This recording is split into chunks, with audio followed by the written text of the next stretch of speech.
Vamos então discutir agora como vai correr a anamnese desse paciente, certo? Eu vou dar um exemplo do último caso que eu vi para avaliação de lesão hipofisária e a gente discute.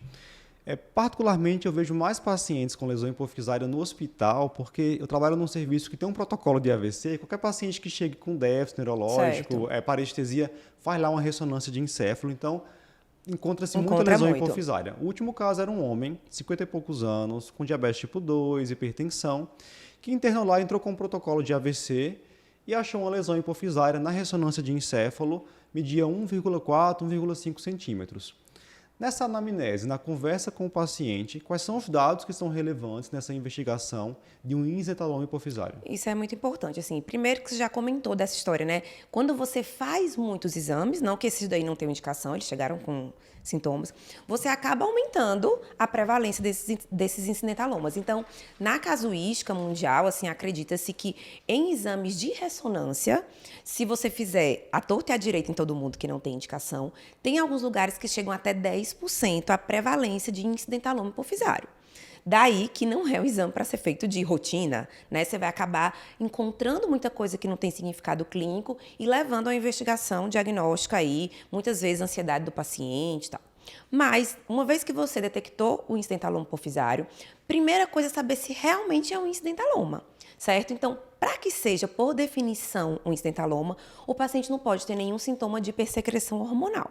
Então, assim, já vi paciente também que foi encaminhada por incidentaloma, mas a paciente estava infértil. Era um prolactinoma. Era um prolactinoma, né? Então, assim, você precisa perguntar se o paciente não tem galactorreia, se for mulher, se não tem irregularidade menstrual, oligomenorreia. Na faces, você vai ver se o paciente não tem faces típicas de acromegalia ou de Cushing. Então, assim, quando a gente fala que é um incidentaloma, é porque realmente o paciente não tem nada hormonal.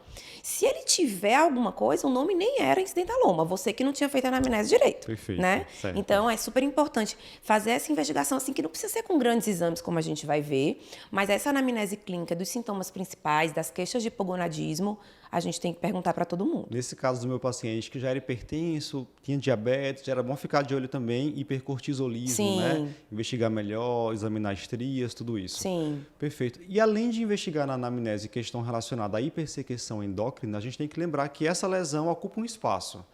E de repente, se for um macroadenoma, uma lesão maior que 1 centímetro, esse paciente pode ter sintomas relacionados a efeito de massa mesmo, Isso. compressão, né? Cefaleia, comprometimento de campos visuais. A gente vai avaliar isso na anamnese, mas essa questão visual ela pode passar despercebida. Sim. O paciente se acostuma a conviver com essa perda de campo visual, né? Isso. Então, quando a gente vê, a gente nem falou sobre isso, mas existe uma grande, uma definição mesmo do que é do tamanho dos incidentalomas hipofisários. Então, a gente tem os microincidentalomas, que são os tumores, né, as lesões hipofisárias menores do que 1 centímetro, e os macroincidentalomas maiores ou iguais a 1 centímetro. Então, sempre que a gente tem um macroincidentaloma, que era o caso desse seu paciente, principalmente se ele tiver uma extensão para cima ali da hipófise, o que vai passar ali em cima vai ser o quiasma óptico.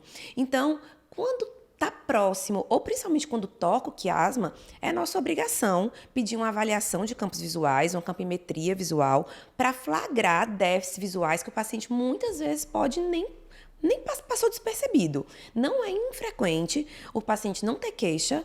A gente, no exame físico, assim, da confrontação direta, não é uma coisa nada sensível. E aí, quando a gente faz a campimetria, o paciente já tem algum déficit visual e isso vai determinar muito a nossa conduta.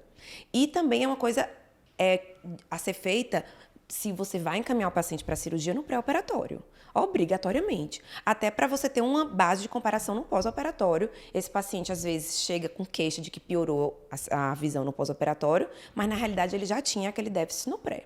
Então, é super importante.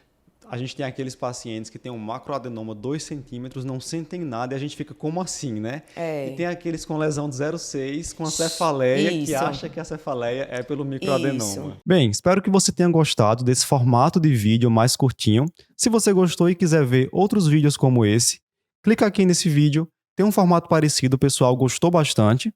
E se você quiser conhecer, quiser assistir ao vídeo que deu origem a esse corte, né? Esse vídeo ele foi retirado de um outro maior, de um outro completo. Clica aqui à esquerda que você poderá conferir o nosso conteúdo completo.